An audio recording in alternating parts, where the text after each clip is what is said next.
Wow. David Trujillo, en la temporal nunca hemos dejado que los invitados se introduzcan a sí mismos. Okay. Nos parece que es una cosa como de poca sutileza y un poco aburrida. Pero tal vez podemos hacer el experimento hoy.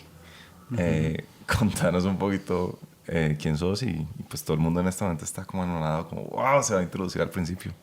Pero bueno, le haremos las cosas diferentes.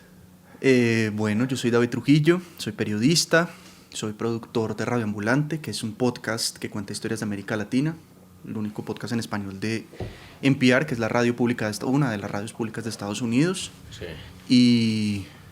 Y ya, soy periodista, eso. Entonces empezamos por Radio Ambulante. No es un podcast en español, es el podcast en español. Sí. Era En Latinoamérica. En Latinoamérica, pero incluso en el mundo, pues yo no sé si en España había algo para el momento en que nosotros empezamos, pues Radio Ambulante era una institución desde que empezamos y supongo que incluso desde antes. ¿Por qué crees que es tan exitoso? Qué buena pregunta. Qué buena pregunta. O sea, lo natural es que, digamos, ofrecemos un producto de calidad.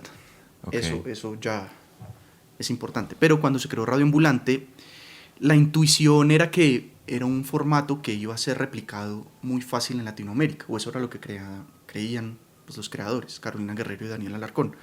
Era como, no hay nada de esto en Latinoamérica, pero es muy fácil que inmediatamente cuando nosotros lancemos, pues otros empiecen a hacerlo. Ah, ok. Como que se les venía la competencia. Exacto, y lo podían ver. Y no como algo malo, sino pues como algo natural. Sí. Y resultó que no. 10 años después, que no, seguimos esperando. Que nos dimos cuenta y que se fueron dando cuenta de que hacer ese producto tan bueno, de tan alta calidad, pues no es fácil. No solo no es fácil, no es barato, no es como soplar y hacer botellas, o sea, requiere de un esfuerzo y una dedicación y un aprendizaje de mucho tiempo, pues para lograr tener lo que tenemos ahora, que ya son 11 temporadas y casi 10 años. Qué locura. ¿Cada temporada cuánto tiene? ¿Cuántos episodios? ¿O eso dura un año? Momento, yo siempre me pierdo, creo que son 20 Es un montón. tantos, más de 20, por ahí unos 24. Ajá. Cada temporada. Por ahí. Sí. Joder. Sí. Y la que lanzaron ayer, ¿fue ayer? El martes. El martes, la número 11. 11, ajá. Increíble eso de que nunca haya llegado competidor a ese nivel. Te vamos a confesar una crítica que nosotros le hacemos a Radio Ambulante sin saber. Entonces qué bueno que esté acá para que la aclaremos. Nosotros vemos Radio Ambulante y a veces dicen, no, nos tomó 6 meses hacer este episodio. Y Nico y yo nos miramos y decimos, nosotros nos demoramos 2 semanas haciendo nuestros episodios. No estoy diciendo que lo nuestro sea igual de bueno a Radio Ambulante. Pero en todo caso, cuando uno mira esos periodos de tiempo, incluso uno que lo ha vivido en carne propia, por lo menos algo similar, sí termina siendo un poco excesivo, pues estoy seguro que hay una buena razón detrás de que se demoren.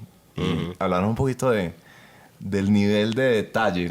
Ahorita podemos hablar del proceso y la cosa, pero hablar un poquito del nivel de detalle cuando vos decís un producto de calidad. Pues es que la investigación es muy larga. Ok. O sea, las entrevistas son muy largas.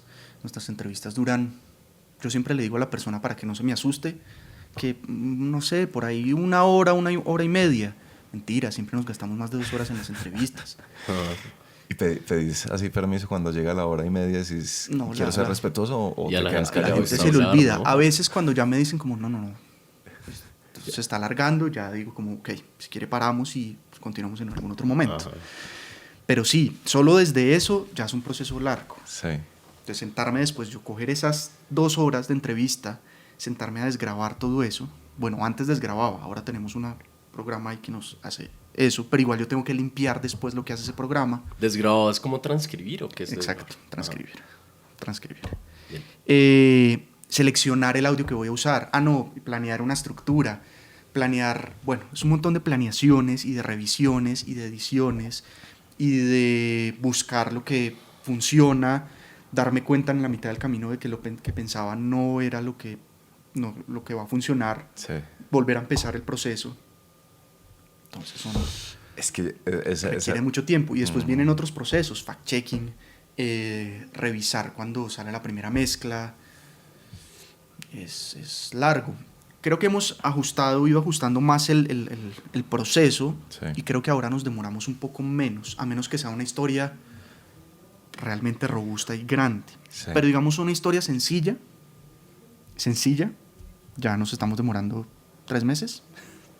Qué locura. Ok, 3 meses. Es que yo no me Por imagino. Bajito 3 meses. Yo no me imagino estar con el archivo de Audition, bueno, donde editen ustedes. Hindenburg se llama. Ajá, con el archivo así de audio, listico, con todas las pistas, con la música, con la mezcla, y que alguien diga, esto quedó mal, volvamos a hacer eso. ¿Eso les pasa a ustedes? Claro, obvio. ¿Se imagina Es eso? muy común. No, que estamos en el edit final, y que alguien diga como, no, esta segunda parte no funciona así. Hay que buscar a alguien más, hay que entrevistar a alguien más, hay que reestructurar esta parte, hay que... Pasa. ¿Ha pasado con alguna historia tuya? Sí, muchas veces. Muchas veces. Me acuerdo una particular con 13 lunas. Me acuerdo que tuvimos que cambiar... son 2 episodios. Sí. Cuando llegamos al edit del segundo episodio, desde el principio se dieron cuenta de que así no funcionaba. Vuélvanlo a hacer y nos vemos después. No, espere, ¿cómo así? O sea, están haciendo ya la segunda parte. Ya, tocó hacer- estaba listo. ¿Y les tocó volver a hacer también la primera? No, Ah, ok. no. Uf. La segunda, pero alargando la primera. O sea, había que llevar una parte de la segunda a la primera. Bien. Como démosle un poquito de contexto a la historia. Esa historia yo la vi, no me acuerdo perfecto de las dos partes y de lo que se pueda escuchar sin necesariamente dar el clásico spoiler para que la gente lo oiga después, pero sí que se entienda cuál fue como el cambio. A ver, es la historia... No, es que el cambio es eso precisamente. Es el spoiler. Entonces, pero es la historia de una... al menos la primera parte es la historia de una mujer, Sí. que se llama Andrea, que terminó como involucrada en una comunidad que a ella le gustaba mucho, con un líder espiritual muy curioso, que ofrecía tomas de yagé, y terminó involucrada en una cosa mucho más grande que lo que ella se pudo imaginar, y terminó en un problema muchísimo más grande. Y nada, es que no puedo contar lo que viene después porque Y hasta ahí, vayan a escucharla. ya está ahí. Pero el primer episodio termina en un punto en el que dan ganas de escuchar la segunda parte para Sí. continuarla. Entonces, cuando nos sentamos a editar la segunda parte, nos dimos cuenta de que teníamos que mover una parte de esa segunda parte al primer episodio para que tuviera sentido y que la gente nos fuera a escuchar. Ok, como el gancho. El gancho. Eso pasa. Y pasa mucho, y pasa todo el tiempo, y es normal, y ya sabemos. Ya. ¿Cómo se toman esas decisiones? O sea, entremos un poquito en el proceso. Tú eres el productor de algunas historias de Radio Ambulante. Ujú, En concreto, digamos, hablemos de 13 lunas. ujú. Tú tienes ser el productor es ser el Ahora, director. esa tiene algo diferente porque fue una coproducción. Ah, verdad. Sí. Yo no soy el que hablo ahí. Ok. Entonces, Sí, sí. el proceso ahí es un poquito Ok, diferente. quizás mejor ejemplo el del Palacio de Justicia, que no hay spoilers. Ajá. Bueno, pues el final. Tiene el final, spoiler. sí. ¿Sí tiene spoilers? Sí, es Pero lo bueno, escuché es una hace historia rato. más conocida, por supuesto. Todos Sí. sabemos que el palacio se incendió. Ajá. Contó el final. En verdad lo hizo así. Pero bueno, listo. La historia del Palacio de Justicia. Ese se llama. ¿Cómo es que se llama ese? La noche más larga. La noche más larga. Qué buen nombre, además. Qué buen título, sí. De acuerdo. Yo Yo soy pésimo para los títulos. No, ¿No lo yo. pusiste vos? Nunca pongo yo los No, títulos. muy bueno. Me encanta ese título. Eso es lo bueno. volví a oír esta mañana. Lo vi apenas salió. Me acuerdo que en ese momento dije, qué buena obra de arte. Es un tema que creo que a todo colombiano le gusta. A mí particularmente me fascina y en algún momento me fascinó. Y hoy lo volví a oír, por supuesto, para prepararme para esta entrevista, pues porque yo soy muy profesional. Y, y dije, qué obra de arte periodística. En verdad me parece que si uno puede recomendarle algo a alguien respecto del entendimiento del Palacio, de lo que pasó en la toma del Palacio de Justicia, creo que esas dos partes de episodio son muy buenas. Pero entonces ahí, Tú eres el director pues el productor. Productor. Pero ¿qué es el productor exactamente? Como el rol que tiene el productor en esa historia, ¿cuál es? Pues el productor se encarga de armar la historia, de armar el guión, de buscar, entrevistar a la gente, sacar todo el audio que funciona y armar todo el guión y armar toda la historia para llevárselo a los editores y conversarlo con ellos. Esa es la labor del productor, digamos. Ahora, hay un proceso en toda esa historia. No es así tan sencillo como lo estoy diciendo ahora. Es largo. Hay varios puntos en ese proceso. Desde la discusión de la propuesta, desde que yo llevo la historia y la comentamos con todo el equipo, y les digo, miren, está esta historia, porque nosotros, es muy común que uno suela confundir tema con historia, ¿no? Que uno diga como, ay, tengo una historia del Palacio de Justicia. Sí, Ese es el tema. Ese es el tema. sí, claro. O sea, ¿qué hay ahí? O sea, ¿qué nos cuentas del Palacio de Justicia? Sí. No, es que hay unas personas, resulta que hay una familia que le pasa tal cosa. No puedo decirlo. Hay una familia No debemos que de tiene poner esa un- regla. que No, tiene poder hablar. que tiene un bueno, esto sí se sabe. Hay una mujer cuyo esposo era mesero de la cafetería del Palacio, desapareció, nunca lo encontraron. Hay pruebas de que probablemente salió vivo, pero nunca lo encontraron, nunca apareció su cuerpo, nada. Y hay otra familia que les entregaron un cuerpo y años después la hija de esta persona le llegaron sospechas y dijo como, ¿y qué tal que este cuerpo no sea mi papá? Y esa es la historia que contamos en esto. Todo. Sí. Es una historia dentro del tema. Sí, sí. Entonces eso lo discutimos en una reunión. A mí me dicen, sí, está bien, no está bien. Entrevista a estas personas, pongámosle este enfoque. Ta.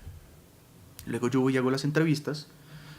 Y cuando ya tengo como ese audio, como ese, que son 2 horas y media, transcripciones, y me siento a escoger como las mejores partes, como lo que yo creo que va a funcionar. Ok. Generalmente buscamos que buenas narraciones, buenas reflexiones, buenas descripciones, Sí. ese tipo de cosas. Material adicional, ¿no?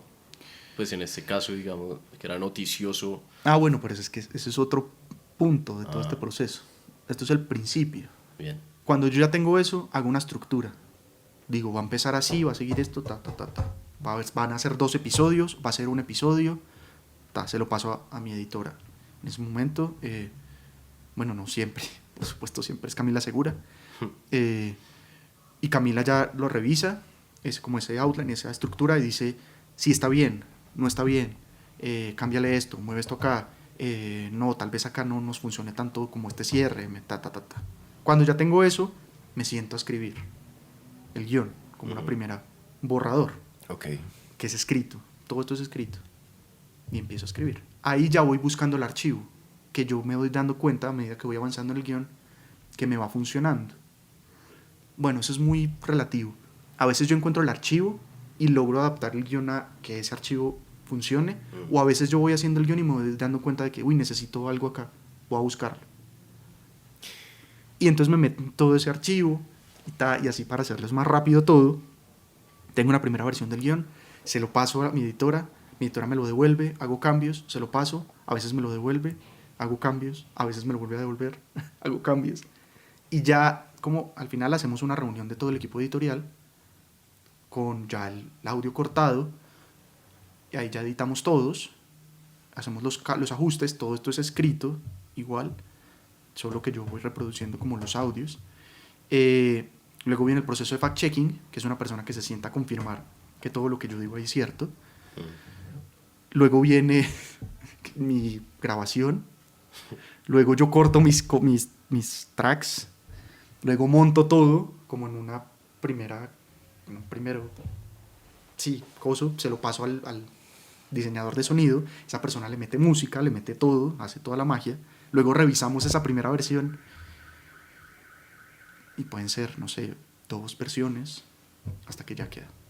Luego viene otro proceso que es ilustración, pensar en el título, pensar en la descripción que va a salir en las aplicaciones, pensar en la descripción larga que va a salir en la página web, pensar en estrategias para difusión, en fin. Es un proceso muy largo. Y yo creo que ahí respondo tu primera pregunta. Es muy largo, es muy largo, y cuando yo empiezo a explicar todo lo que hago, la gente siempre es como, ¿qué? ¿Cómo hacen todo eso? Y el Palacio, además, que fueron 2 episodios Sí.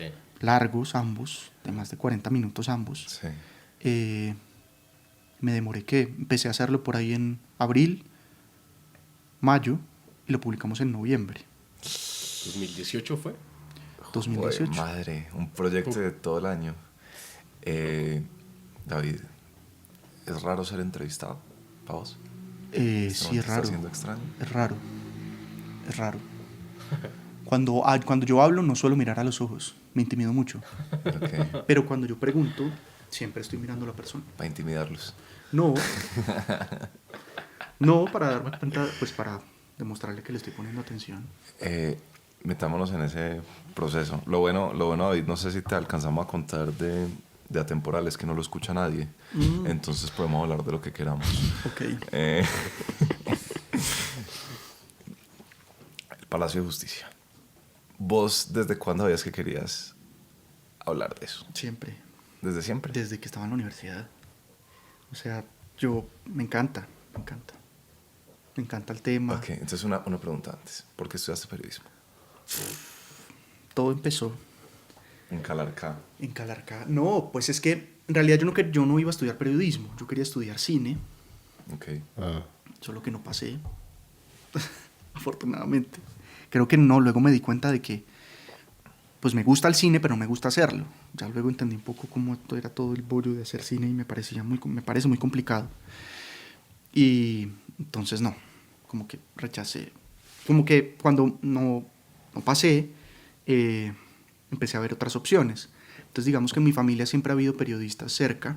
Ok. Mi tío es periodista, mi prima es periodista, otro de mis tíos pues ha trabajado en comunicaciones. Entonces fue como muy natural pensar y decir como, ¿para qué estoy viendo otras cosas si realmente lo que siempre he visto y lo que me gusta, pues creo que es el periodismo? Además, igual seguía teniendo la excusa, no, en comunicación, pues obviamente uno ve cine y puedo acercarme al cine por ahí y tal. Pero básicamente fue eso. Yo creo que realmente quería venirme a Bogotá pronto, y entonces me pegué de eso, de la opción de periodismo, y acá estoy. Y creo que fue una gran decisión. No sé qué otra cosa podría ser. ¿Vos estudiaste en Calarcá, Quindío? Uh-huh. Ok. Estudié hasta el colegio, pues.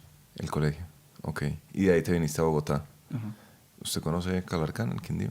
No, pero sí lo he oído muchas veces. Ok, yo sí lo escuché hoy por primera vez. Ah, bueno. Buen pueblo, ¿no? Es que creo que de hecho pasé por ahí, pero no Sí, me acuerdo muy bien. es muy fácil pasar por ahí porque o sea, cuando uno se va por tierra Sí, a Armenia o a Cali, a Cali. pasa por ahí. Es el primer pueblo cuando uno baja la línea. Puede ser que haya pasado por ahí. ¿Frío? Como templado. Ok. A ser Carmero. Yo creo que es más cerca a Bogotá, ¿Sí? pero O sea, ¿es pasando la cordillera o...? es casi al Magdalena. Ah, ya. Es muy cerca al Magdalena. Entonces es más cerca a Bogotá. Ok. O puede ser a la misma distancia. Qué buena pregunta. Puede ser como ahí un punto medio, creo. Porque Sí. está como a la misma distancia de Melgar, Honda. O sea, pensándolo como una línea recta entre el occidente y Bogotá. Ok. Entonces siempre también supiste que querías contar algo de Armero. Obvio, que también, por supuesto. A mí siempre me ha gustado la historia en general. Eso siempre ha sido como mi pasión, mi amor, mi todo. Y siempre me han interesado mucho estos temas de la historia y todo. Y pues por supuesto, para hablar de historia colombiana hay que hablar de ese noviembre del 85, que es como tan fuerte y que definió mucho de lo que vendría después. Entonces siempre esas historias estuvieron en mi casa y siempre los hablaba con mi mamá y con mi papá, y siempre tenían recuerdos y siempre, o sea, siempre estaba presente. Y Eso es una locura, ¿no? Para las personas que no sepan, el desastre de Armero fue antecedido o precedido. ¿Cuál fue primero? ¿El Palacio de Justicia? Palacio. Okay. Una semana antes. O sea, una semana antes del desastre de Armero Menos. había ocurrido. El 6 fue el toma Palacio, del- el 13 fue el Armero. Eso es increíble, ¿no? Yo siempre me pregunto si la gente no sentía que estaba acabando el mundo. Pues yo creo que sí. Eso dice ella, ¿no? Que la gente corría, lo vi esta mañana nuevamente, por eso me acuerdo, pero que la gente corría en la calle diciendo, váyase ya, que se va a acabar el mundo, mientras veía la lava pasar por debajo. Pues no era lava No era ahí, lava, no era... Era barro y agua. Sí, obviamente no era lava. Pero qué locura. O sea, una semana después, mi madre. Loquísimo. Yo no sabía de ese episodio. Bueno, no hemos dicho, hay otro episodio producido por ti, se llama Los Niños Perdidos de Armero, ¿sí? Los niños perdidos. Los Niños Perdidos. Pues que cuenta una historia muy específica de una mamá y un hijo en la Que tragedia les pasa algo. de Armero, que les pasa algo. Estamos tan misteriosos, güey, no vamos a poder hablar. No, me encanta esto, me encanta. Y algo que supe, que no estoy dando ahí spoilers, pero que nunca hubiera pensado además, es que como es una tragedia natural o un desastre natural, uno nunca le hubiera atribuido responsabilidad al Estado. Pero se hace ver ahí entre líneas que el volcán ya estaba activo y no se hizo nada, como que no se previó absolutamente nada, y de hecho la predicción Sí se era previó. que iba, no se previno. O sea, sabían. Ah, es verdad. Bueno, podrían imaginarse que iba a haber algo, pero no se previno nada Ujú, ujú. a lo que se podía. Que eso es muy pasar. loco. Y a lo que voy con eso es también como el rol del periodista, que siempre es como un personaje que me causa mucha curiosidad. Me gusta mucho ese personaje periodista que logra ver como matices dentro de una historia o detalles que no parecen obvios dentro de una historia. ¿Tú lo ves un poco así, el periodismo, o para ti qué rol te ves a ti mismo como periodista? Creo que depende del periodismo, del tipo de periodismo. En este tipo de periodismo que hacemos nosotros, que es un periodismo narrativo, más pausado, como más, es que no me gusta esta palabra, pero más literario, si se quiere, narrativo, dejémoslo narrativo. Uno sí tiene más tiempo como de ver las cosas desde, como sentarse, observarlas y verlas y pensarlas y discutirlas además con compañeros y con las otras personas que trabajan alrededor. Yo siempre he dicho que el periodismo, digamos, más inmediato, que es necesario, por supuesto, y que se necesita, a veces va tan rápido que no logra ver como esas cosas. Y hay momentos en la historia, hay hechos que se entienden con perspectiva, que en ese momento es muy difícil verlos. Entonces, sí, creo que sí. Y finalmente, pues, creo que la labor del periodista es eso, es lograr organizar como esa maraña de información, ponerle un orden, contarlo de una forma entretenida y ver, lograr pescar como esas cosas que tú dices, como esas interpretaciones particulares o diferentes. Entonces, sí, creo que sí. Sí, para volver un poco y organizar la pita. En el proceso de producción, entonces, lo primero es la inception, ¿no? La semilla en la cabeza del productor. Y por lo general supone uno que primero es el tema, ¿cierto? O sea, vos tenés estas obsesiones con la historia colombiana y tenés por ahí en la cabeza Armero, tenés en la cabeza del Palacio de Justicia. ¿Qué sigue ahí? ¿Estás atento a que surjan historias o estas ya las tenías o las buscabas proactivamente porque sabías que necesitabas una historia? ¿O alguna vez llegaste y dijiste, quiero contar la historia de Armero y te chiflaron en la reunión? Y... No, la historia de Armero yo la presenté cuando me postulé para la posición de productor. Y les encantó. Okay. Creo. O sea, para entrar a Radio Ambulante en el proceso de postulación tocaba proponer una historia y fue esa. 2 historias. Wow. Y les propuse esa. Y les gustó y arrancamos. Pero a veces uno se encuentra el tema, lo que tú dices, hay una obsesión con un tema y uno va metiéndose, y que fue lo que pasó con el Palacio. Con el Palacio sí pasó eso. Yo tenía obsesión con el tema y di con esto. Pero a veces uno encuentra la historia.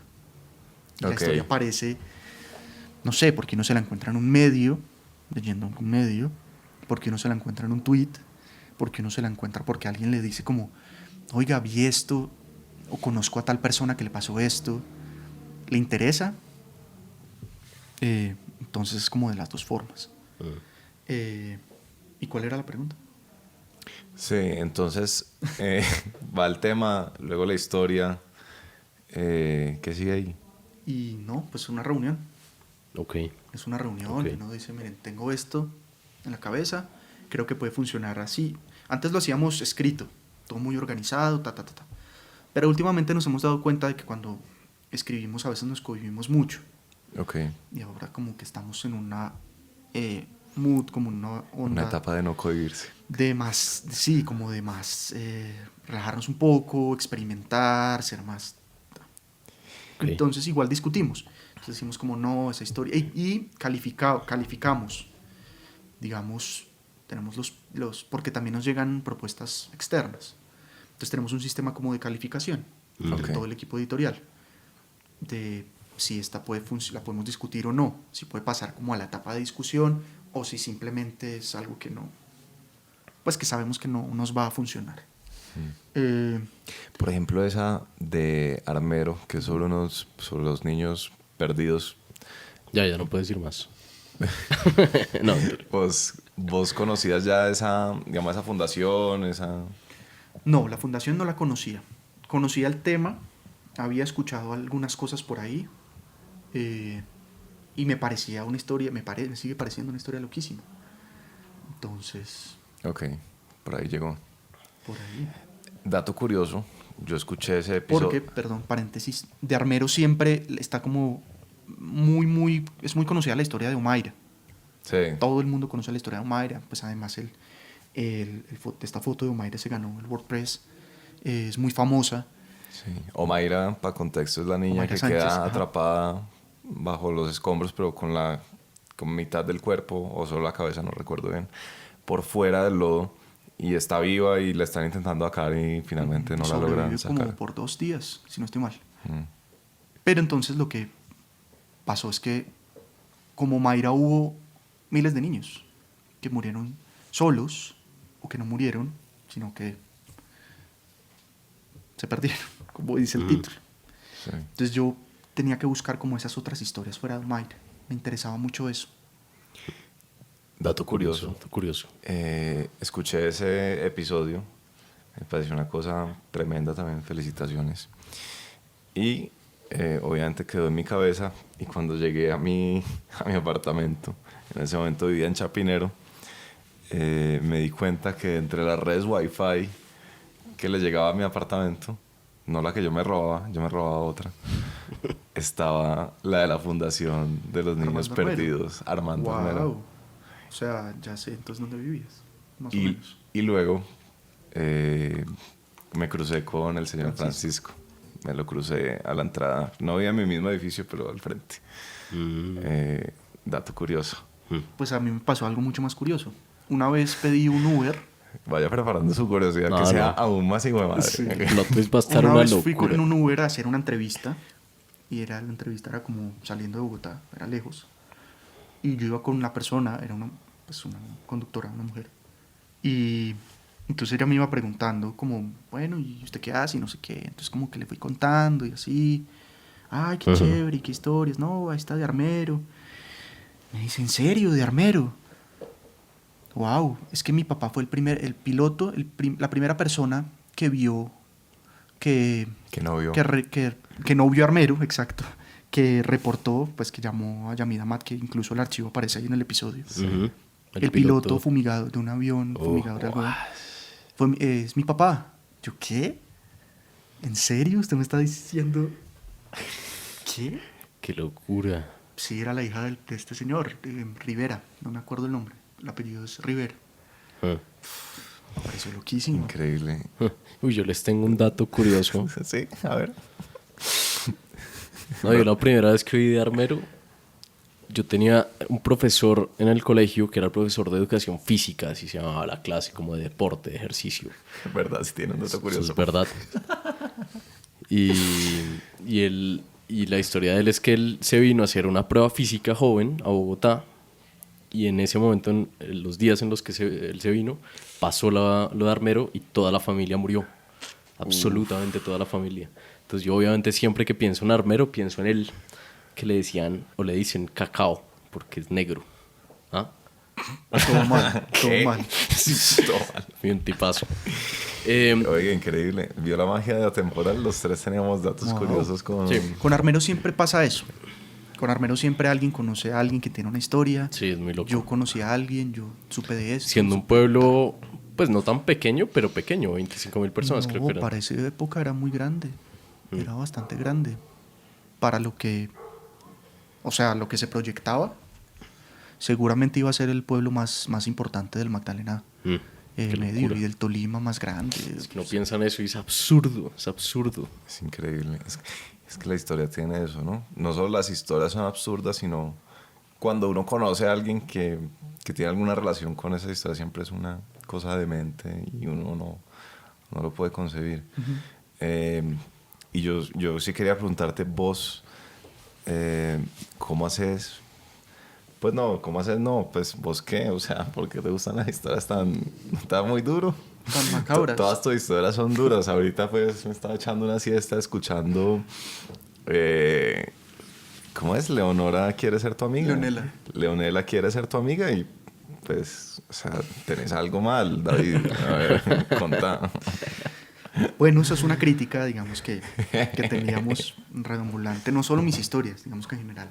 Radio Ambulante tiene unas historias muy duras. Uy, son güey, durísimas. madre. Sí, es verdad, sí. Y es últimamente hemos querido como cambiar un poco eso. Siempre es más fácil contar el drama. horrible. Sí. O sea, las historias dramáticas siempre son más Es fáciles como de cantar y no contar, esto hablar es de desde- desamor. Y esto es desde, o sea, hace miles de años, digamos. Siempre es más fácil hablar del drama que hacer comedia o hacer cosas no tan. Pero bueno, ahí vamos. Gracias por la Y se han presión. hecho, se han hecho. Yo, Gracias. yo también tengo que confesar que las últimas tal vez 2 temporadas no las he oído con mucho juicio. Muy poquitos, no me acuerdo mucho. Y si han tenido esos cambios un poco de episodios con experimentales o de humor o de cosas distintas a Sí, drama. sí. Porque siempre nuestras historias o tenían una tortura, o un muerto, o un desaparecido. Ujú. Y siempre Sí. era como... No acuerdo cuál era esa, pero Que son importantes, por supuesto, son historias muy importantes. hay una muy chévere, no de drama colombiana, que es el libro, la edición del libro de García Márquez. No, que son también, yo también pienso en Radio Ambulante y pienso por un lado como en esas historias de desaparecidos o muertos o violencia, o de cosas muy curiosas Total. que uno dice, pues sí, como en Latinoamérica es esta vaina que pasa unas cosas, una locura. Sí. Y ese es De chévere. los inventores argentinos. Y Es eso una es cosa bellísimo. espectacular. Eso es bellísimo. Yo coproduje una que se llama Un punto en el cielo, que también es bellísima. sí. Un ¿Y qué astrónomo es? ¿De qué es? argentino. Sí, que descubre una cosa. Bueno, Que- pero no Ah, me podemos suena. decir. No, que ve un punto en el cielo. Ya, desde su ya observatorio. saquemos una con todo. Desde su observatorio, este astrónomo amateur además, Amateur. ve un punto en el cielo. Y resulta que wow, ese punto es algo demasiado enorme y colosal. Y su descubrimiento es enorme y colosal. Y ya. ¿Y ya? ¿Cómo se llama ese? Se llama Un punto en el cielo. Un punto en el cielo. Entonces, sí, hay historias como que tienen esas que no es la tragedia. Sí. Y esta temporada yo creo que tenemos más historias así. ¿De humor ha habido? Sí, muchas. Bueno, no muchas, pero sí algunas. Ya, Hay a mí una me suena buenísima alguna de que me humor, gusta pero mucho que no. se llama Contra la gastronomía peruana. Ah, de las primeras. Es de las primeras, la hizo Daniel Alarcón, Ajá. que es muy chistosa. Y la otra semana viene una mucho más chistoso. ¿Ya tiene título? Sí, pero no se los puedo decir. Solo les puedo decir que es de comida. Bueno, es que como estos podcasts y esto es atemporal además, entonces esto ni idea cuándo lo va a escuchar la gente. Pero entonces va a ser el episodio 2 después. de la 11. Sí, 2 de la 11. Sí, ¿qué fecha es el martes? De 21 de septiembre de 2021. ¿Se imaginan cuando esto lo escuchen en el 2025? Van a decir, "No, puta, todavía había comida en esa época". Y ahora solo escuchamos podcast. Nuestra comida. David, tú has aprendido cómo quiero hablar más de ese filtro de escogencia de historias. Tú personalmente, quiero saber tú personalmente cómo lo haces y después grupalmente Radio Ambulante cómo lo hace, como más en concreto. Que sí, como que yo te cuento una vaina y que piensas para como criterios de lo que puede llegar a ser una potencial historia buena digna de contar en Radio Ambulante. Yo lo que busco es una historia, o sea, que no sea un tema. Oiga, no, este tema buenísimo de los desaparecidos de no sé dónde. Bueno, ¿y qué? ¿Cuál es la historia? Eso, por un lado. Intento ver si tiene un arco narrativo. ¿Qué significa arco narrativo? Una estructura básica, inicio, nudo y desenlace. Eso es un arco narrativo. Con particular interés en el nudo, el conflicto, el cambio. ¿Qué le pasó a ese personaje? ¿Qué lo hizo ser diferente? ¿Cómo se transformó? En eso es lo que yo más me fijo. No siempre es así de ideal que me parezca la historia perfecta con un arco precioso, con un conflicto maravilloso. No siempre pasa. A veces yo siento que puede haber algo, intuyo que puede salir algo interesante y la llevo a la reunión para que las discutamos y que otras personas le vean como esos ángulos que yo no estoy viendo. A veces son historias que tienen eso, que cumplen con ese arco. Pero puede ser que ya estemos produciendo una historia muy parecida, sobre un tema muy parecido, o puede ser que tengamos muchas historias sobre ese tema y digamos como no, esperemos un momento, como tal vez por ahora no toquemos tanto ese tema, dejémosla para después. Y eso pasa mucho. ¿Qué temas en este momento ya estamos como tratando de dejarlos quietos? Dictaduras del Cono Sur, conflicto colombiano. Migraciones, por favor. Migraciones también. Uy, sí, qué bueno. Yo les mandé un correo una vez, no quiero más migraciones. Debe ser por eso que decidieron. Sí, seguro. Pues yo hablé con Jorge. Creo que migraciones también. Pero bueno, como ese. Sí. ¿Y hay algún tema temas general que estén buscando pero más? A veces sale una historia que es tan buena que decimos como es que no la podemos dejar pasar. Por ejemplo, la historia de La Búsqueda, que es que es sobre dictadura de Argentina, sobre un señor que en sus 40 años, adoptado, empezó a sospechar que él podía ser uno de los niños que les arrebataron a sus mamás durante la dictadura, y empezó una investigación y que termina encontrando algo muy sorprendente. Y colosal. Y colosal también. Entonces ahí dijimos como, esta historia es diferente, es especial. Es sobre este tema, claro, pero esta historia es muy buena. Tenemos que contarla. O queremos contarla. Y ya, entonces puede que aparezca una historia de migración muy buena, que de hecho creo que va a salir una historia de migración, que es muy buena, por cierto. Y sí. Okay. No es fácil. Sí. O sea, hay gente que yo me frustro mucho a veces también, porque son muchas más las historias que me matan que las que me aceptan. Muchísimas más. ¿Ah, sí? Ah, wow. Porque no es fácil, porque no es fácil como entender, como acomodarse, o como es un proceso de concertación, de discusión, de muchas cosas. ¿Hay alguna de esas que te frustra especialmente que nos pudieras compartir? ¿No haberlo podido contar? Sí, me acuerdo de una que no iba a ser mía, digamos, me la contó una amiga y la idea era coproducirla. Y era la historia de cómo una mujer, hay un pueblo cerca de Bogotá que se llama, no me acuerdo. Nemocón. No, Chachi. ¿Qué tal le hubiera pegado? No. Es un Eso era muy pueblo mágico, que, en cuyo cementerio tiene unas particularidades. Ah, San Bernardo. San Bernardo. Ujú. Que Es buena historia. las personas se momifican por Al sur. cuestiones naturales. Wow. Pero la historia era que una mujer había encontrado a su papá, que no lo había visto hacía muchos años, lo había encontrado expuesto como momia en el museo del cementerio de San Bernardo.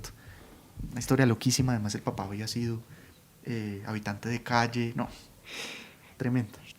¿Qué es momificar? Perdón.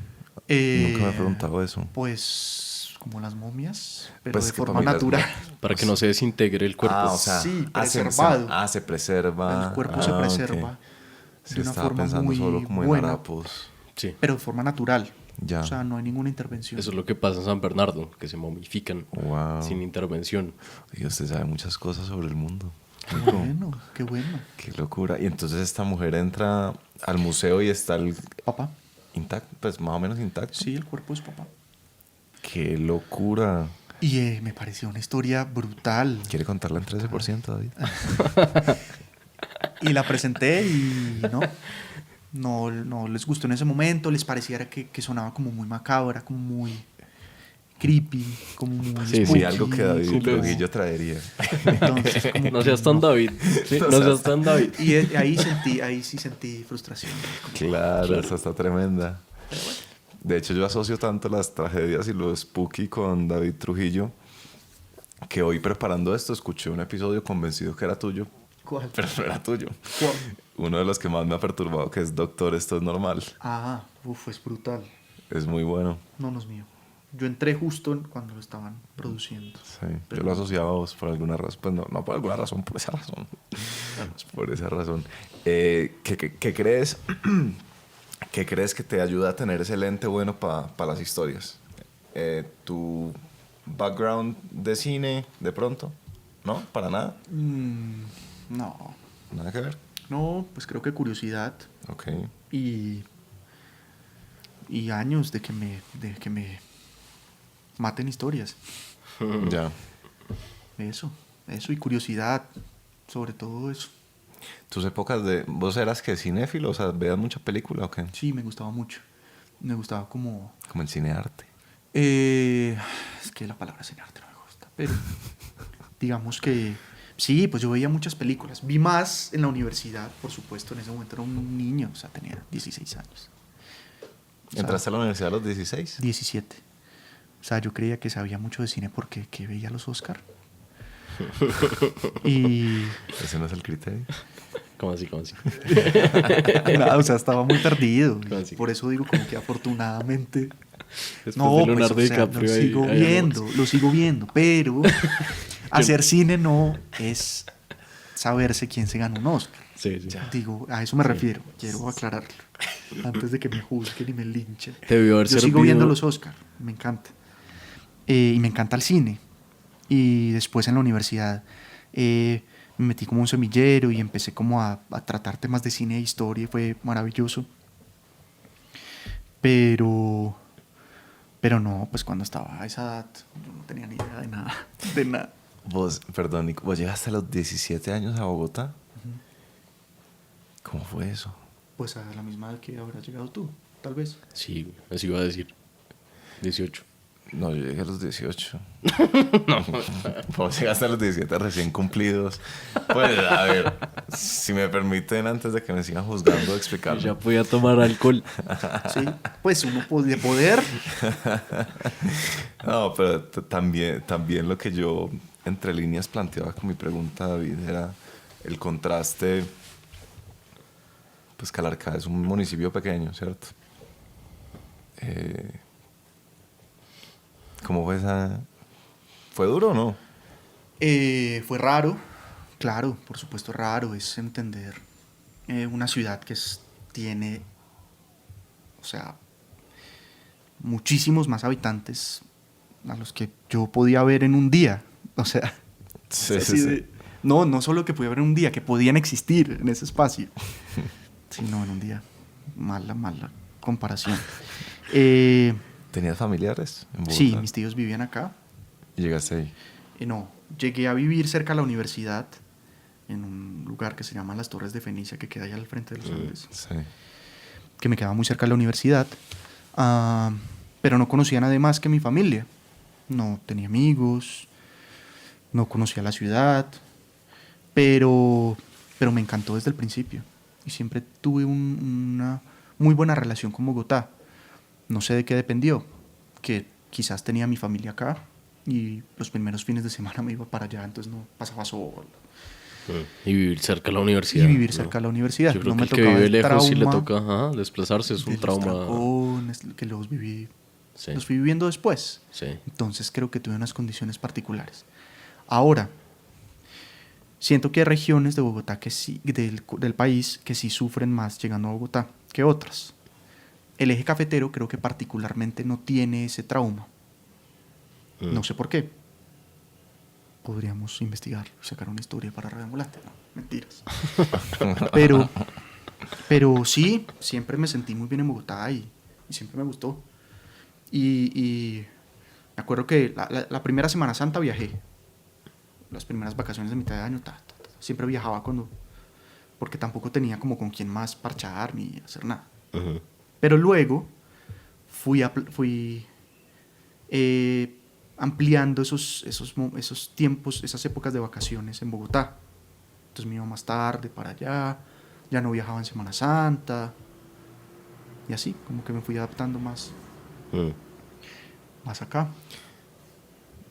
Ahorita nos habías dicho, esto es una mezcla muy brava entre minucias del podcast y biografía.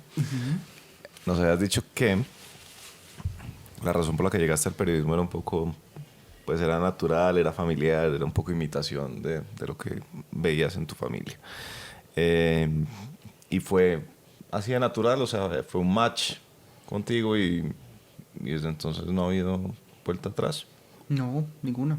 Fue súper natural. Además que eran los temas como que a mí me gustaban. Y, o sea, hubiera sido diferente que mi familia hubiera sido, bueno, no sé. Pero supongamos que hubiera empezado a estudiar ingeniería, alguna ingeniería. Ahí sí hubiera sido terrible, la peor decisión de mi vida. O derecho. Bueno, no, derecho es un poco más parecido, ¿no? Pero no, yo odiaba las matemáticas, siempre odié matemáticas en el colegio. Siempre me iba muy mal. Entonces creo que hay unas cosas como que... ¿El primer trabajo que tuviste fue Radio Ambulante o antes? No, antes trabajé en semana. Ah, verdad. ¿Verdad? ¿Y cómo era el trabajo? Yo trabajaba en un área que se llamaba, ya no existe, Proyecto Semana, que eran como las revistas a terceros que hacían ellos o revistas de nicho. Ajá. Entonces hacíamos, por ejemplo, la más famosa que hacíamos era la revista de Avianca. Ok. Y otras Y ahí revistas. ya, ¿tú fuiste oyente de Radio Ambulante antes de entrar? Sí, o sea, eras consumidor de podcast. De Radio Ambulante. ¿Sí? O sea, yo llegué al podcast por Radio Ambulante. Sí. Como Sí. muchos llegamos. Sí. Y ¿Te lo recomendaron o qué? me lo recomendaron, un amigo me lo recomendó. Y empecé a escucharlo y me pareció muy divertido. Coincidió luego que, un tiempo después, Muy divertido, es bien macabro, pues. pues divertido, muy chévere, me gustó. Sí. Sí, porque no tenía historias. Bueno, tenía esta de Perú. Sí, la de- tiene. ¿Cómo se llama? Bueno, esa de la comida peruana, contra la gastronomía peruana.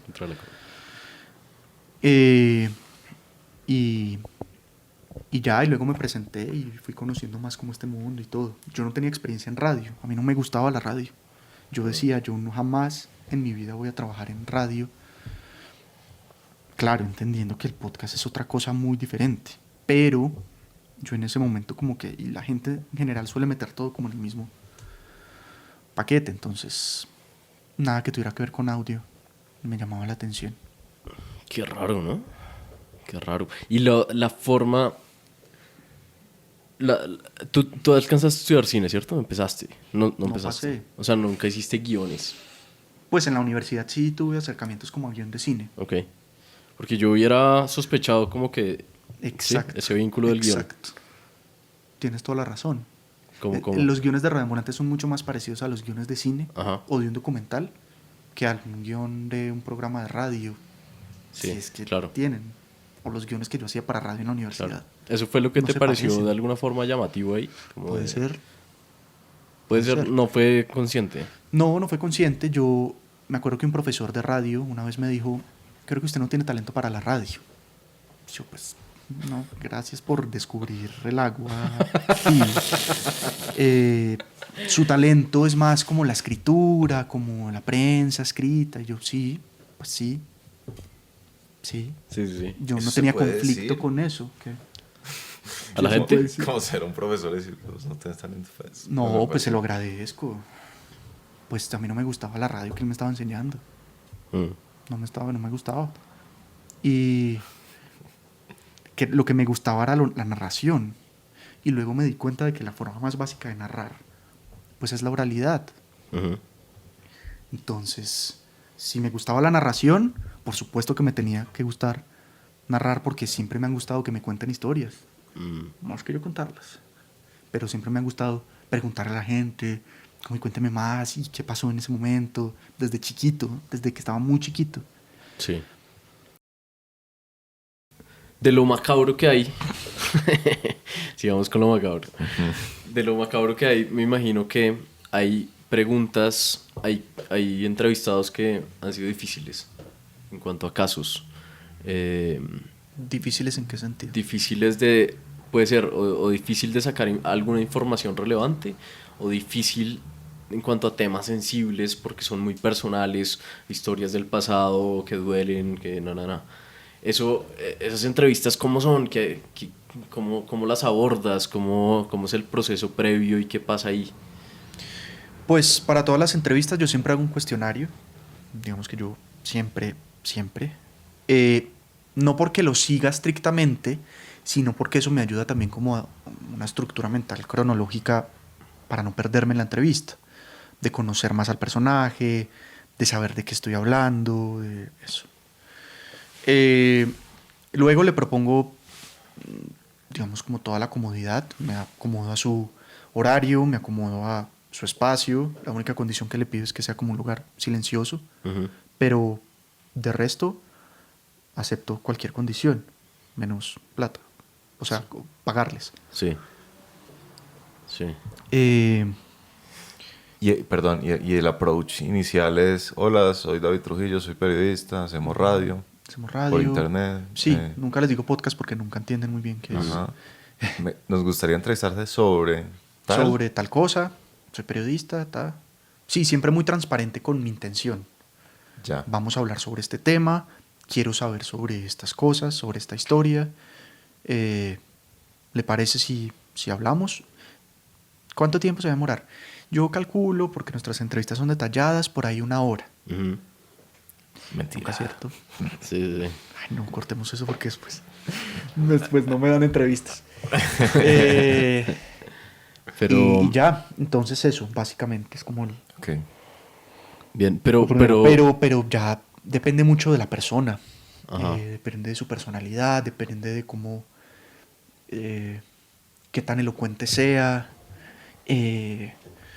cómo está su disposición, cómo es su papel en la historia. Digamos, si es la protagonista de la historia, obviamente es mucho más abierta que el antagonista, digamos. Sí. Entonces... Si toca viajar, mucho. ¿viajas?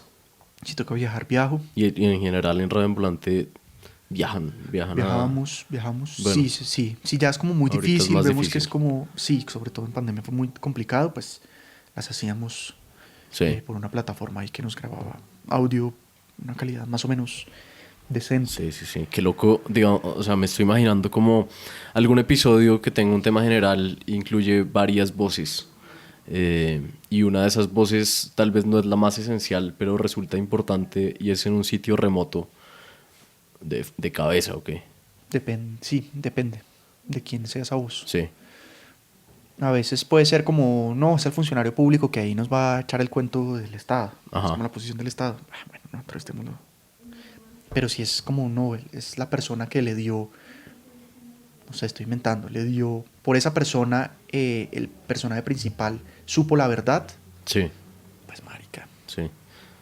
¿Cuál ha Hacemos sido, el esfuerzo para ¿cuál ha sido buscarla. una entrevista, la entrevista más difícil de llevar en cuanto a lo personal, no en cuanto al personaje difícil de que no respondía a nada, sino como por temas muy personales? ¿Cuál fue? Eh, la de Armero, la de Marta Lucía, me pareció muy fuerte Ujú. porque, porque ella en un momento me dijo como Sergio tenía los ojos verdes, era blanco y me miraba, así como tú. Mm, qué locura. Y justo ese día que yo le hice la entrevista a ella pasó lo de Mocoa, esa avalancha de Mocoa que fue muy fuerte, justo ese día pasó. Entonces como que era Sí. tenso y era como mi segunda entrevista. Mm. O sea, apenas me estaba involucrando como en esto. Eso, por un lado. ¿Dónde Y fue? Fue acá cerca. Ah, fue en Bogotá. Sí, Sí, fue por ok. acá, en una de estas calles. Ok. Y una que sí fue muy aterradora, que fue muy fuerte. Hicimos una historia con la otra productora que se llama Liceda Arevalo. Es una historia que se llama Nada que curar, que es... Ecuador tiene una particularidad y es que ofrecen, digamos, hay un gran porcentaje, no sé cómo decirlo. O sea, son muy comunes las terapias de deshomosexualización en Ecuador. Deshomosexualización. Ok. Ujú. Unas terapias que incluyen torturas y Ajá. bueno, es terrible. Y entonces yo viajé a Ecuador para montar esta historia, para hacerla juntos, y en una parte, digamos como el malo o el antagonista de la historia es un pastor que se llama Arturo Norero, y Arturo, bueno, escuchen la historia, básicamente.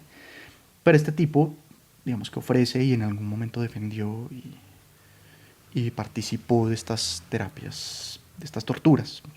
Son torturas. Y lo buscamos, pues porque en periodismo uno siempre tiene que buscar las partes. Ajá. Además, en la historia es un personaje súper importante, pues porque el personaje lo menciona, bueno, la protagonista de la historia lo menciona en algún punto, entonces había que buscarlo. Y lo buscamos pensando que íbamos a recibir la típica respuesta de esos como antagonistas y es, no, no voy a hablar, o nos mandan un mensaje escrito y ya está para que pongamos ahí. Y sorpresivamente nos dijo que sí. Sí, lo recibo hoy en mi iglesia en Quito, vengan. Y después de haber escuchado a esta persona, hasta a la protagonista de la historia, contarnos cómo la torturaron física y mentalmente, cómo este man fue, digamos, ¿cómo se dice? Cuando no es autor material. ¿Cómplice? Cómplice. Pues sí, cómplice. De algo sirve el derecho. Exacto. Y llegamos a esta iglesia en Ecuador, en Quito, de 3 pisos. O sea, viajaste a Quito. Y nos abre un tipo, no les miento, por ahí, yo lo vi por ahí de 2 metros. Gigante, gigante, con una barba enorme, blanco. O sea, es como estos tipos que se tomaron el Congreso en Estados Unidos, que uno los ve, algo así. Mm. Era algo así. Yo dije, no, ya nos desaparecieron acá. Nos mataron, básicamente. Pues, o sea, lo vinimos a entrevistar porque usted es cómplice de torturas. Desde el principio le dijimos de qué tema íbamos a hablar. Ujú. ¿Cómo se lo dijeron? No, es que estamos siguiendo una historia sobre supuestas terapias de deshomosexualización, que nos dijeron que usted ha participado y queríamos saber su opinión al respecto. Así. Mm. Y nos invitó a pasar.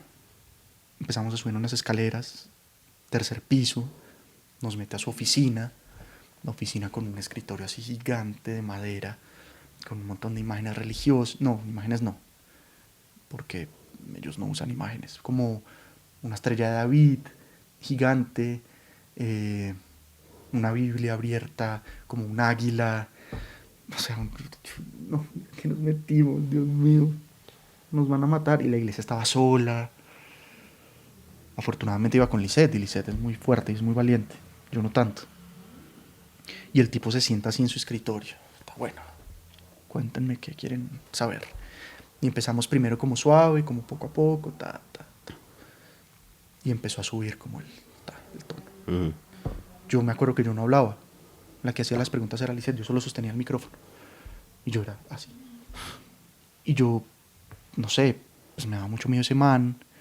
Y Lisette sí empezó con las preguntas más duras. ¿Usted por qué está negando que torturas? Usted estaba ahí. A nosotros nos dijeron que usted presenció todas estas torturas, usted lo sabía. Así. Y este man diciéndole, no, yo no sabía nada, usted es la periodista, usted es la que tiene que investigar. Así, ta. Yo no voy a volver a Colombia nunca más en mi vida. Y se terminó. Y ya apagamos todo. No seguimos hablando de más. El tipo nos dio un abrazo así como súper fuerte. Y ya, y nos fuimos. Y no hablábamos. Listen y yo no hablábamos como por un rato. Hasta que después fue como, ¿dónde putas nos metimos? O sea, han matado, han desaparecido gente, han torturado gente, por supuesto, secuestros. Fue tenaz, creo que ha sido la entrevista más dura que he estado. Y no la hice. Solo estaba ahí, Sosteniendo el micrófono. sosteniendo el micrófono. Durísimo. ¿Cuál? Esto puede sonar obvio, pero igual quiero saber cuál es el factor ético, moral, como se quiere llamar, para tener que entrevistar a la otra opinión, ¿sí? Como, ¿por qué simplemente no saltarse ese paso? ¿Qué? No sé. No, pues depende. Depende de muchas cosas. Es una buena pregunta.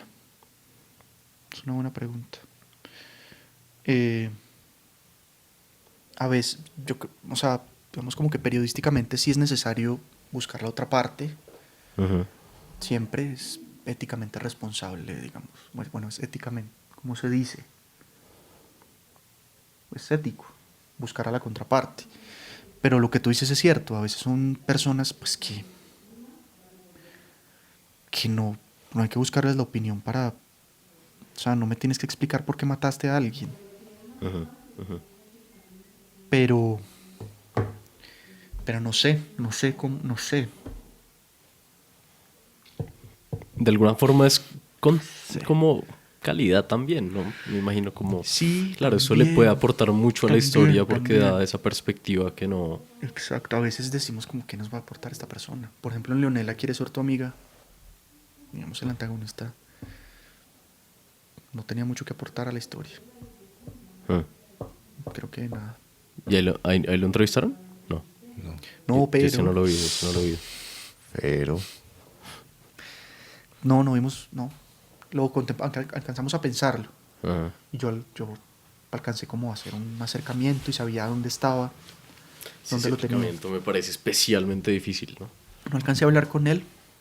Pero además, otra cosa era que poníamos en riesgo al personaje.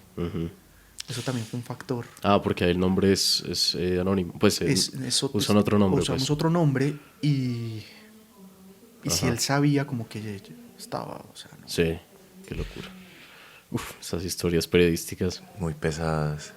Muy pesadas. Sí. Nosotros nos parece delicioso porque nuestras historias son simplemente hacer brillar al otro, ¿sí? Sobre todo pues en 13%. Es como sacar lo mejor de la persona. No es fácil, nunca tampoco. confrontacional y tampoco son macabras. Pues que obviamente a ti no te gustaría hacer eso. Gracias. Hice una que fue el cascajo, que ha sido la que más creo que como exaltar al personaje y buscar eso que ustedes hacen. Todo es macabro. Bien. Es que a mí me gusta mucho tratar de entender qué pasa en esas entrevistas también. Porque hacer las preguntas correctas a personas difíciles es muy raro, ¿no? No sé si tienes más casos o más ejemplos de esos que después de la entrevista dijiste qué entrevista tan jodida por alguna razón.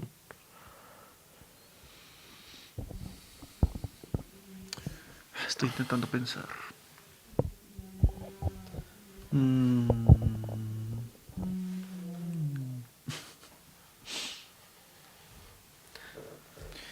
Estoy intentando pensar, no, creo que esa fue la que más me pareció impactante, porque en general como que el antagonista no responde. Ujú. Yo siempre soy cagado del susto como escribiéndole siempre lo dejo de último. Claro, Es como, claro, Ojalá que no conteste, ojalá que no claro, conteste. claro. eh, Alfonso Plazas Vega, por ejemplo, me contestó en un principio y después me dejó de responder. Uf, qué duro. Intenté con este otro general que se llama, el que está en la cárcel, el único, que fue condenado. No, ya no es el único. Ay, hijo de puta, ¿cómo se llama? ¿Cómo se llama? Bueno, este man. Intenté también acercármele, no me respondió. ¿Cómo se llama ese man? Massa. No. No, ni idea. Bueno, me llegará su nombre en algún momento. Que Con era Juan el, Pablo. como el más... O sea, Plaza Él fue el Vega que era primero- aquí arriba y este era el subgrupo. No, este era el comandante de la brigada. ¿Cómo se llama la brigada de Bogotá? Bueno, el ejército está dividido por brigadas. Ok. Este era el comandante de la primera brigada, creo que es la de Bogotá. ok. Y él se llama General. Bueno. Fue el primer condenado, digamos, como que él es un viejito ya.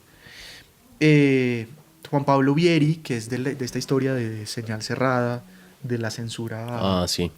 a Santiago Santiago Rivas. Rivas. También lo escribí y no quiso. Su respuesta fue no pienso hablar en este momento. Entonces siempre como que se resuelve muy rápido, muy fácil, como esas. Sí. Y digamos, no necesariamente con los antagonistas, pero ¿has descubierto alguna cosa útil para volver elocuente a la gente no elocuente? Empezar por cosas o sea, como desde el principio. Cuéntame usted dónde nació, dónde creció, cómo fue su infancia. Eso ayuda. A veces funciona mucho cuando uno le cuenta como una historia. Como, uy, a mí Como una vez me compartir. pasó tal cosa que fue muy, muy fuerte para mí. Sí. No sé si se parece. Bueno, nunca se parece, o sea. No quiero sonar que uno se ponga el mismo porque eso jamás. Ajá. Pero es como para ciertos momentos o ciertas escenas muy, muy puntuales que uno puede usar ese recurso. Pero nunca como... O sea, yo no me puedo comparar con las víctimas del Palacio de Justicia jamás en la vida. Nunca. Cuando pues cuando alguien llora, silencio absoluto o palabras de confort. No, silencio. Silencio, pausa. Y le pregunto si quiere continuar, si quiere que paremos. Eso. Pero nunca es como, ay, no llores, no te sientas mal. Eso me parece lo más patético del... Perdón. No, pues es que es como irrespetar el dolor a una persona. Es como no llores, como que no llores. O no, tranquilízate. Como que tranquilízate. Estoy de acuerdo. No, sí. silencio y pausa Sí. y esperar. Y entender muy bien, bueno, no entender, como sentir empatía como por ese dolor. Puede que uno no lo entienda, puede que uno no lo contemple, porque hay gente que llora por cosas que uno no entiende.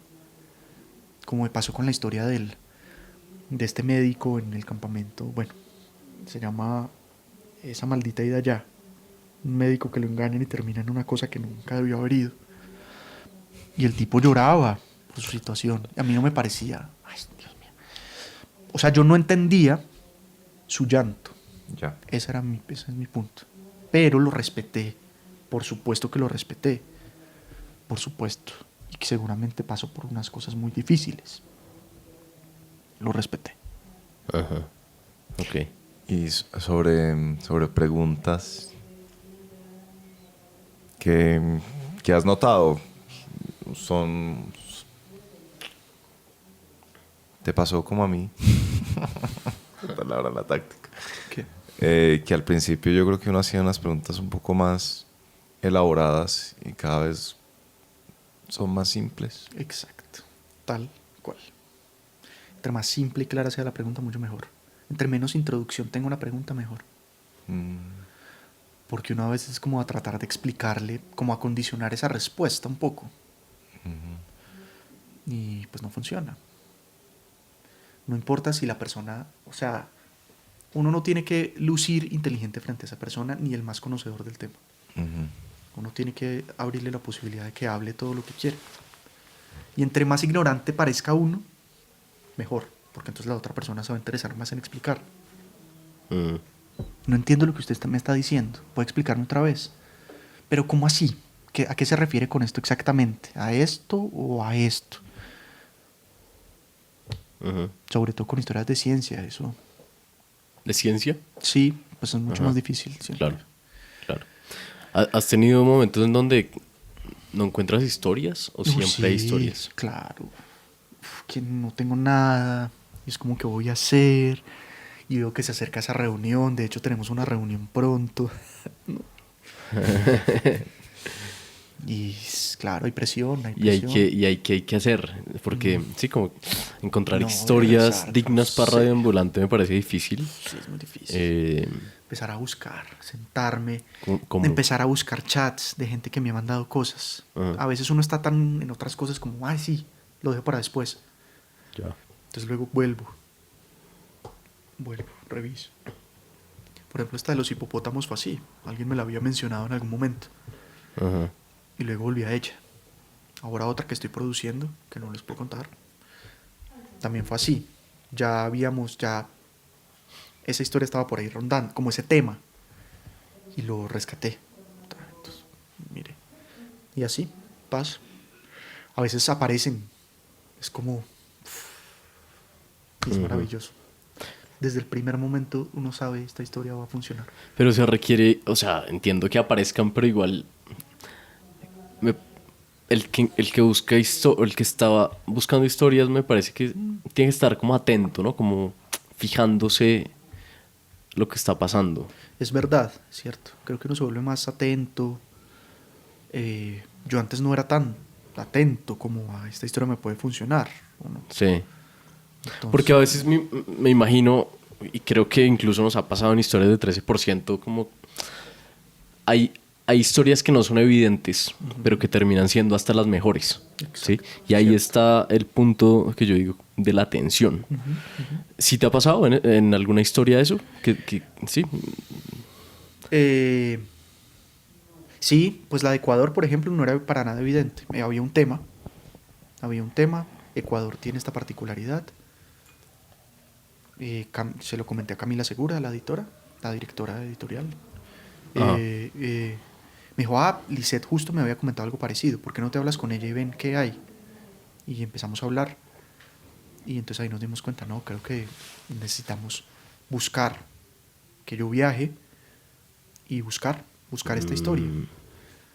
Y fue todo un reto, hasta que dimos con 2 historias muy buenas, que están ahí en el episodio. Entonces sí, a veces hay como algo que uno intuye que puede ser bueno y tiene que meterse a buscar. Sí. Y eso requiere tiempo y requiere de... Bueno, debe ser frustrante. Al mismo tiempo hay otras responsabilidades que uno tiene que... O sea, no me puedo tomar tampoco 8 meses de búsqueda. Pero debe ser frustrante meterse duro en una búsqueda y que al final o no haya historia o no pase el comité. Claro, me pasó con otra historia también, un pueblo... Digamos, hay un pueblo que no parece ser... No, porque esta no salió. Hay un pueblo en Caldas que se llama Aranzazu, que parece que tiene un alto índice de trastorno bipolar. Entonces me fui hasta allá a intentar buscar la historia y nunca estuvo muy clara. No había mucha claridad en esta historia. Solo había tema. Era un tema, la gente como que sí conocía, pero no hablaba mucho. No era como algo reflexionado, ¿me hago entender? Y reflexionar es muy importante en las historias.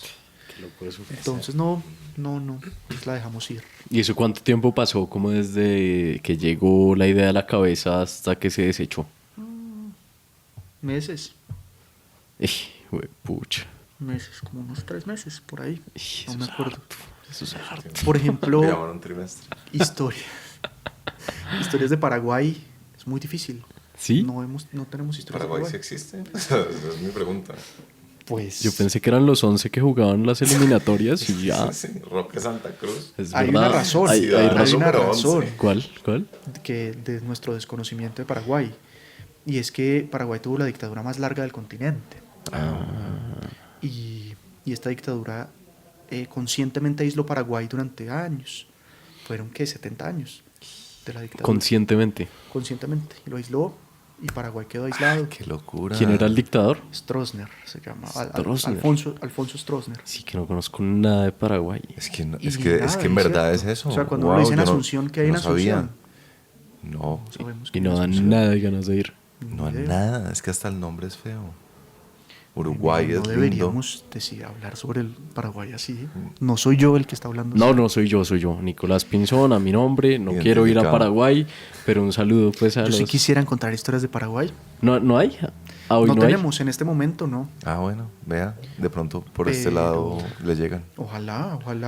No creo. Hemos Pero incluso buscado me parece mucho. que esa historia es buena historia. La historia de ¿Por qué ser Paraguay está tan ausente. aislado? ser Yo en ausente. verdad sí me lo había preguntado Pues buen y tema, hoy, no hoy buena acabo de historia. entender. Sí, y justo eso, ¿qué más tiene? ¿Cómo son las historias así desde un nivel fundamental, esencial? Tiene que, o sea, no es simplemente, no, oiga, yo estaba ese día en el Palacio de Justicia, Ujú. ¿cierto? ¿O sí? ¿Qué más tiene? Una Pues historia. bueno, ¿y qué pasó? ¿Y usted estaba ese día y qué? No, yo no sé, venga, que yo no estoy O por- preparado pues, para inventar. O por eso, pero digamos, vamos a eso. Como, Sí. sí, ¿y qué te pasó? No, ¿Te cambió la vida? Estoy intentando improvisar. estoy poniendo en los zapatos de alguien que no conozco. Perdón, pero si pongamos, no, un día, yo fui al Palacio de Justicia el día anterior de la toma. Ajá. Cuéntanos más. Bueno, ¿y qué? Pues bien, ¿no? ¿Te cambió la vida? No, es que yo fui el día anterior y el día anterior me di cuenta de cómo había un tipo que yo sabía que era el M-19 y ese tipo estaba visitando el palacio ese día y se me acercó y me dijo que no podía decir absolutamente nada y yo tuve que irme del país huyendo y me persiguieron durante años porque yo era la única persona que sabía. Yo ahí digo como, Sí, David, sí sabe improvisar. Ya estaba asustado. Güey. esto no es cierto, nada de pobre lo que estoy diciendo es persona, cierto, pero si tiene esa historia, por supuesto, Ya. claro. Ok. Claro, Sí, el personaje se tiene que transformar. Sí. Algo pasó que lo hizo diferente. No es un Ok. dato curioso. No es un dato, Ok. puede ser una anécdota. Que hay anécdotas muy buenas, maravillosas, que transforman a la gente. Que de hecho se pueden convertir en una historia. Pero a veces son como datos curiosos. Sí. Hay un libro que nos leímos sobre podcast. Por supuesto lo hicieron estos gringos. Se llama Como todo. Out on Wire o algo así. Out on the Wire. Es como un cómic. Sí, sí, creo y- que él sí lo estar conozco. por ahí. Creo que Daniel lo recomienda mucho en sus clases en Colombia. Ok. Y me parece que la fórmula de estos podcast gringos narrativos, tipo Gimlet, ¿no? Tipo Alex Bloomberg, Ira Glass, por alguna razón al final tienen como un mensaje, que lo llaman como el mensaje universal, ¿cierto? Como una reflexión. Una reflexión más allá de las cosas propias de esta persona. ¿Eso aplica también para nosotros, para ustedes? ¿Ustedes creen que siempre hay un mensaje universal? A veces. Tampoco quisiéramos sonar como la moraleja. al Suena un poco final, moraleja, la ta. verdad. Pues cuando uno lo ve, cuando uno Cuando lo es dice un, así. cuando es un episodio muy personal, que muchas veces hacen episodios como personales, me pasó esto, entonces yo estoy contando mi historia. ta. A veces sí, al final hay como una reflexión. Otras veces la reflexión es la que le queda al oyente, Ujú. que el oyente pues reflexione y tal. A mí me gustan más, o sea, se me hace más fácil hacer esas historias, digamos, para afuera. O sea, que no son mis historias. Me parece muy complicado cuando son historias personales y es el mismo productoral, quien lo está contando.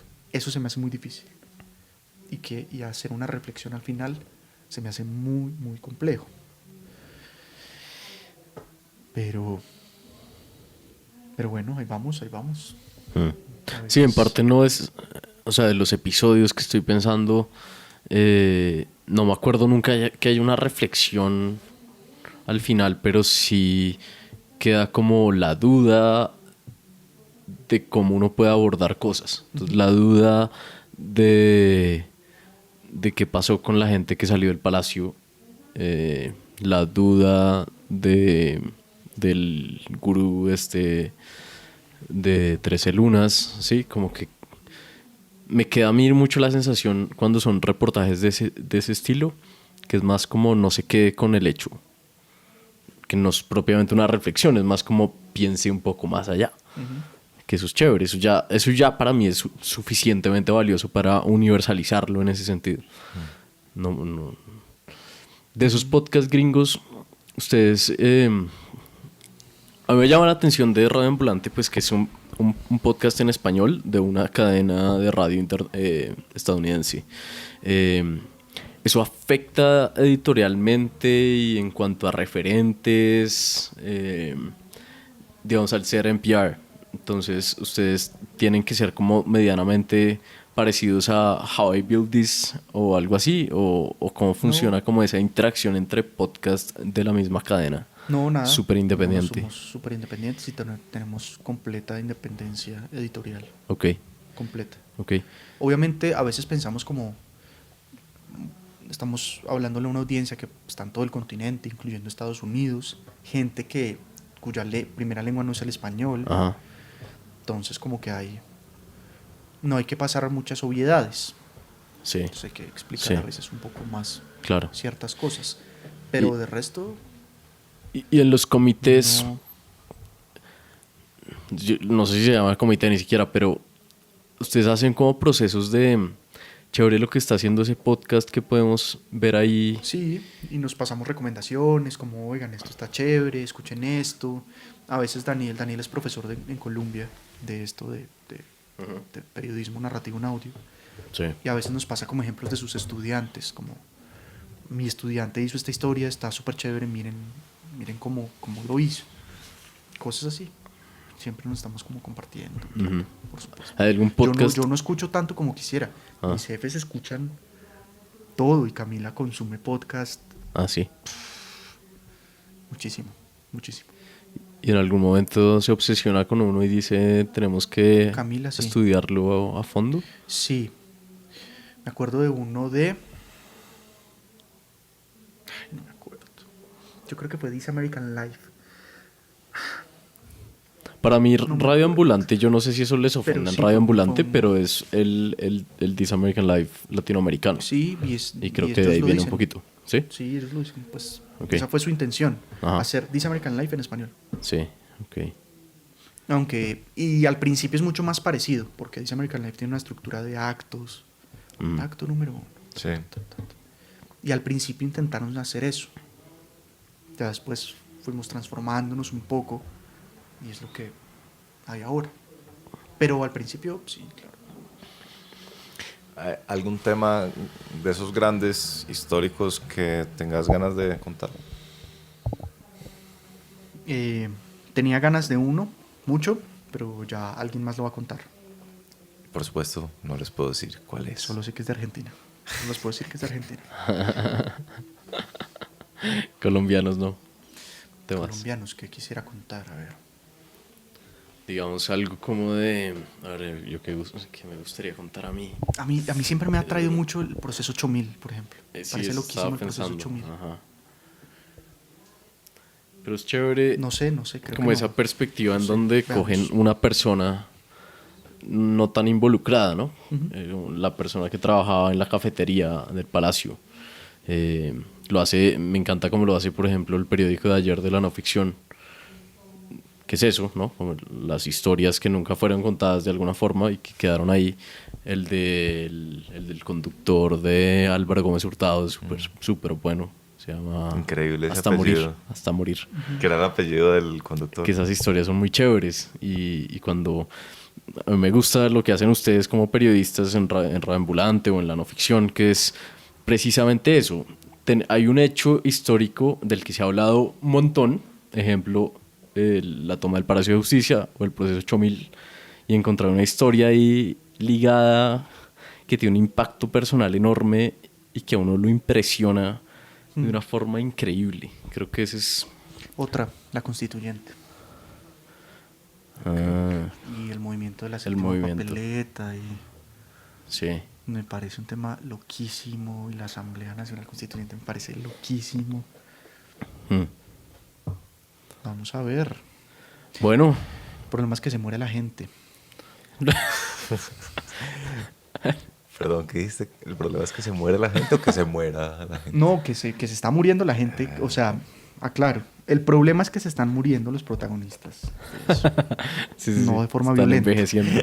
No era una amenaza para nadie. Sí, sí, sí.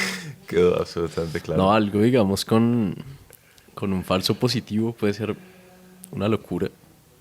Nosotros contamos en 13% una historia que tenía una relación con un falso positivo. ¿Cuál? Súper chévere. La historia es se llama de William Rivera, que se va al Meta y cuando llega al Meta matan al hermano y él se devuelve, después vuelve y empieza a montar su empresa.